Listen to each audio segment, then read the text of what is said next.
there are 5 types of functions we know.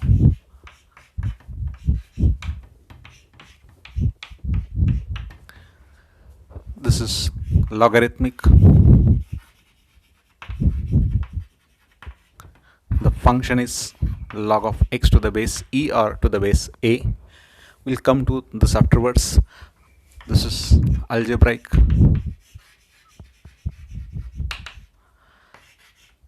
X raised to n, base is variable and power is constant. T, trigonometric.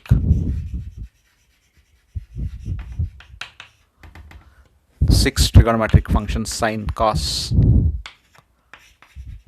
tan, cot, sec and cosec, and exponential e.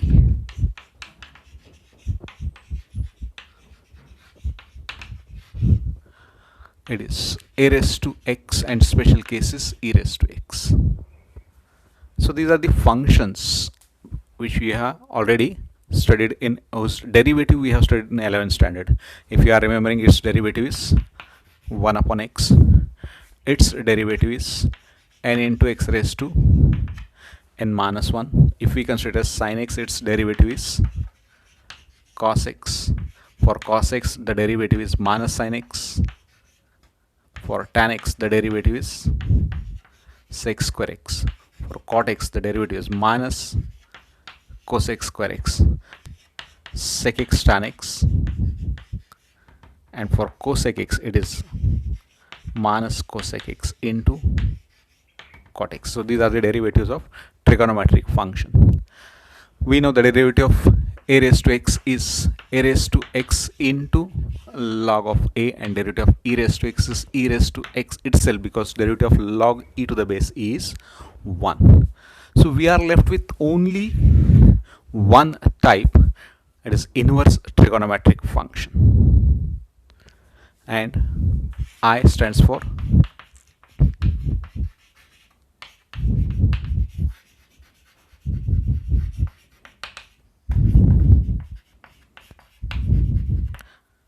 so except the inverse trigonometric function, to find the derivative of a remaining type of function, we have to use the formula for derivative by first principle. It is given by Newton. So we have used that formula to find the derivative of log x as 1 upon x, derivative of x raised to n as n into x raised to n minus 1, derivative of all trigonometric functions and exponential functions. But we can't find the derivative of inverse trigonometric functions using the derivative by first principle. For this, we have to go for another formula, and we are now going to derive that formula first. It is the formula for derivative of inverse function. So before going for this, we have to go for derivative of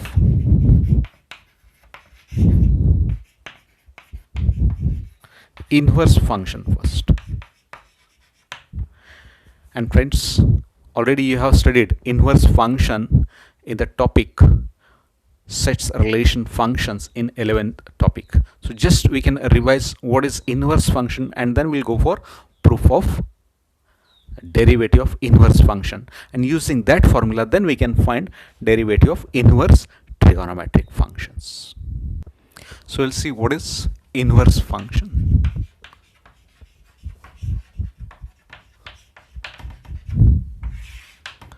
Suppose we have a function y is equal to f of x. Now if you are remembering, for x belongs to a and y belongs to b, we call a as domain set and b as codomain set, where f is from a to b. This is the function. Yeah. But there is one condition, which is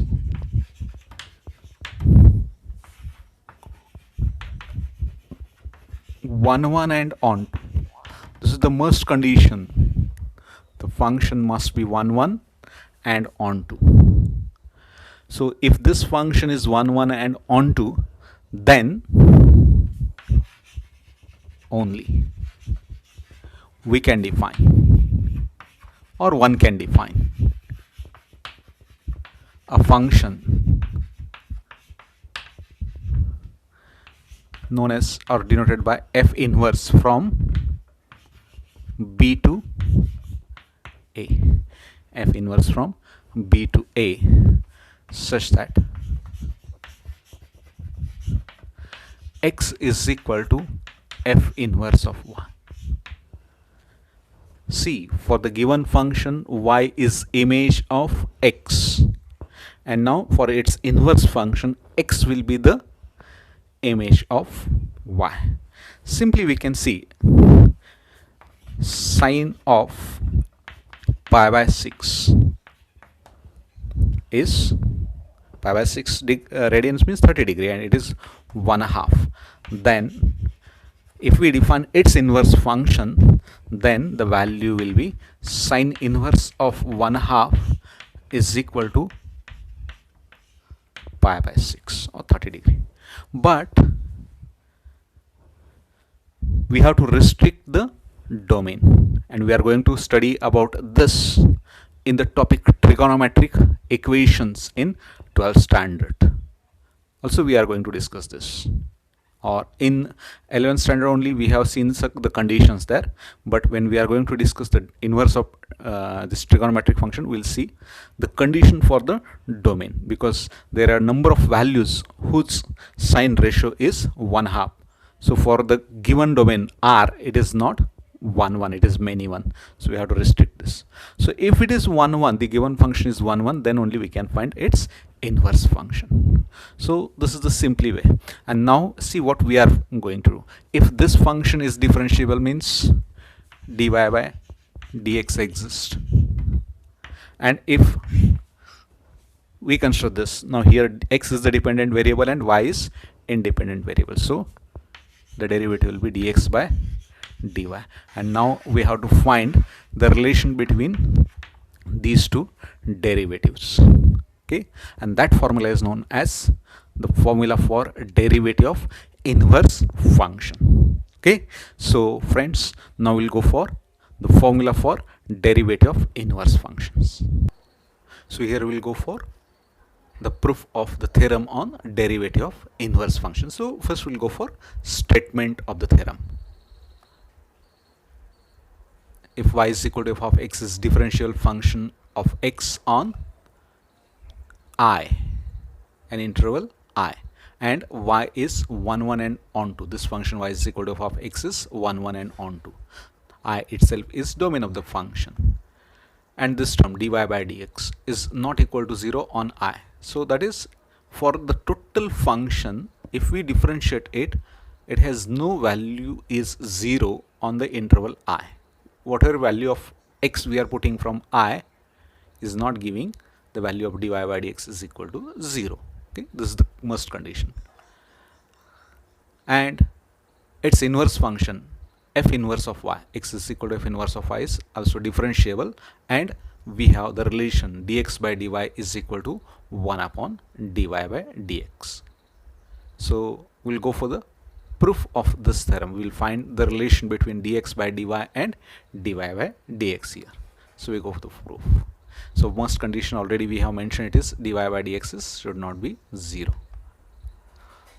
So the given condition is that y is equal to f of x and x is equal to f inverse of y are differential functions.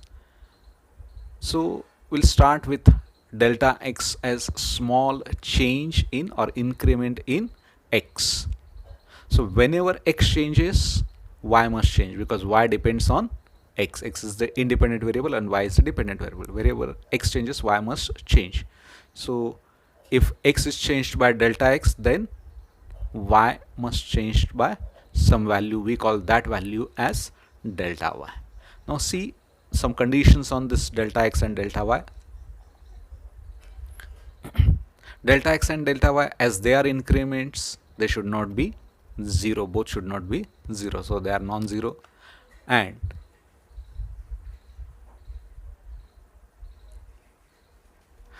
whenever delta x tends to 0 is very small, then delta y is also tending to 0. So these are the some conditions, elementary conditions on delta x and delta y. As usual, as we have seen in the previous theorems, 4 theorems in 11th standard, derivative of sum, difference, product and quotient, and one more theorem of this year is derivative of composite function. Same type of adjustments we have to go for, or initial steps we have to go for. Now we'll move further. We have from algebra, see this delta x, delta y are increments, means these are the small numbers, so they must satisfy the all the relations of algebra, that is of sum, difference, product, quotient. So here we are going to use this relation delta y by delta x into delta x by delta y. Simply we can cancel delta x with delta x and delta y with delta y, and the answer will be 1. So transferring one term on another side, we are getting delta x by delta y is equal to 1 upon delta y by delta x, because already we have mentioned that both delta x and delta y are non-zero. Okay, so we'll go further. Yes, this is what we have discussed. We have called this as number 1, and now next we'll go for a limit on both sides as delta x tends to 0. So taking limit, now we are getting limit delta x tends to 0, delta x by delta y, this is LHS, is equal to limit delta x tends to 0 in bracket 1 upon delta y by delta x. This is the right hand side. Already we know that when delta x tends to 0, delta y tends to 0. On right hand side, sorry, on left hand side, we'll make this change. So see, on left hand side now, limit delta y tends to 0, delta x by delta y is equal to limit delta x tends to 0, 1 upon delta y by delta x. See, here it is.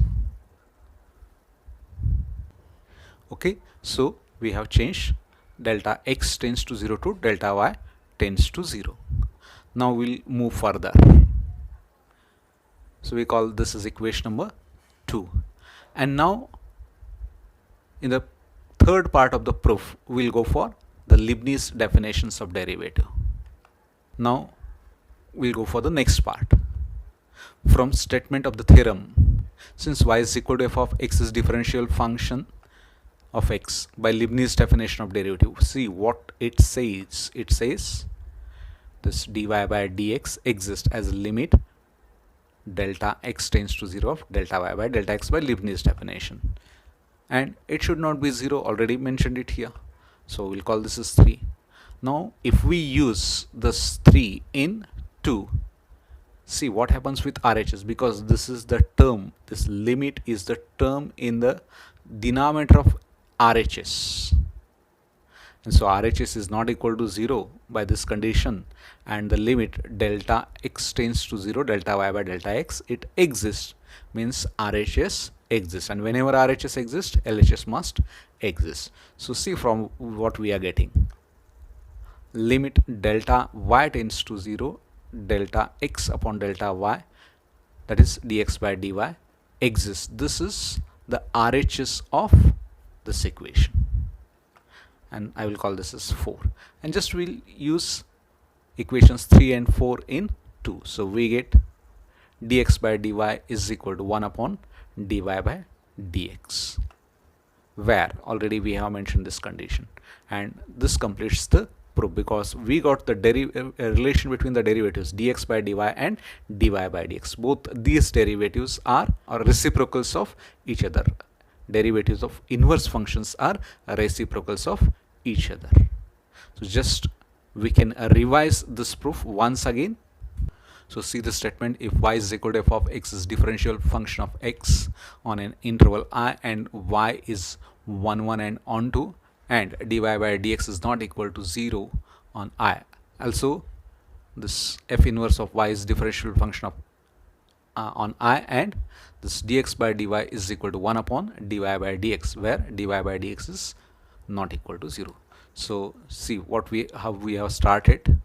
This given function that y is equal to f of x and x is equal to f inverse of y are differential functions. We have started with delta x be small increment in x, and so whenever x changes, y must change. So as there is increment in x is delta x, so there must be increment in y, and we say or we denote that increment by delta y. As delta x delta y are increment, they should not be 0. This is the condition. And whenever delta x is very small, that is tending to 0, then delta y must tend to 0. Okay, now we'll move further. From algebra, we have the relation between this delta y and delta x. Delta y upon delta x into delta x upon delta y is equal to 1. As these are the numbers, they cancel each other. Now we'll use one more algebraic formula.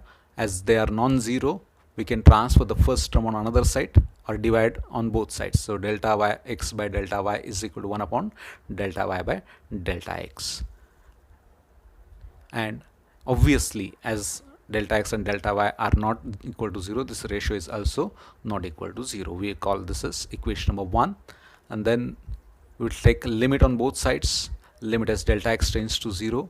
So on right hand side, we will change the conditional limit that as delta x tends to 0, we know delta y tends to 0. So using this on right hand side, now we'll get limit delta y tends to 0, delta x upon delta y is equal to limit delta x tends to 0, 1 upon delta y by delta x. And now we'll call this as second. So again, we'll go to the given condition. See the statement of the theorem given that y is equal to f of x is differential function of x, means dy by dx exists. So by Leibniz definition of derivative, what we are getting, this dy by dx exists, but by Leibniz definition, it is the limit delta x tends to 0, delta y by delta x. And from above condition, this dy by dx should not be 0, because see, this is the condition, dy and dx both are non-zero, so limit will not be 0, so derivative will not be 0 there. I will call this as equation number 3. Now when we use this equation 3 in equation 2, see the RHS, because this is in the denominator of RHS, so and it is not equal to 0, so denominator is not equal to 0, the ratio exists, limit exists, means RHS exists. And whenever RHS exists, LHS must exist. So from equation 2, both RHS and LHS are existing. I repeat, from equation 2, as RHS exists, the LHS also exists. So we'll write that. Limit delta x by delta y, as delta y tends to 0, is equal to dx by dy exists, and it is finite. See, this is the RHS, and so we'll use these notations from equations 3 and 4 for the limits in equation 2. So see, we get on RHS the notation is dx by dy is equal to 1 upon on LHS. I repeat again, on LHS the notation for the limit is dx by dy, it is equal to 1 upon, see on the RHS the denominator is, its notation is dy by dx. So using that notation, we got the formula with the same condition, dy by dx should not be 0. So this is the proof. So just we have divided the proof into 3 parts. See these 3 parts carefully. The first part we have to go for defining delta x and delta y increments with their conditions. In the second part, we have to go for the algebraic relation and we have to take the limits, and in the third part we have to use the Leibniz definition according to given condition of the statement, and we have to use those in the equation of limit. So simple form of the proof which supports you to remember the proofs of every theorem, 4 in 11th standard and 3 in 12th standard. Derivative of composite function already we have discussed, and this is the second proof.